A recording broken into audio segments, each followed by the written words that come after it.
कौने बदरा से कजरा चोरइलू, कौने फूलवा से खुशबू चोरइलू हे धनी।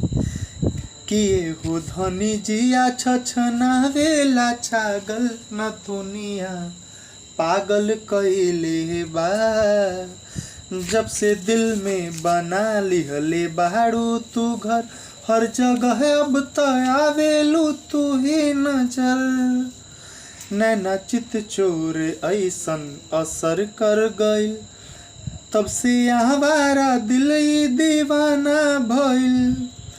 बोली लागेला जैसे सुगनिया, चाल में जैसे थिर के हिरनिया हे धनी।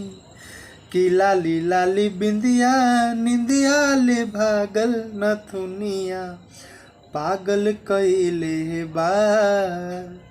कर धनी जब कमर से छनक जाला हो के बेकाबू मनई सनक जाला हो।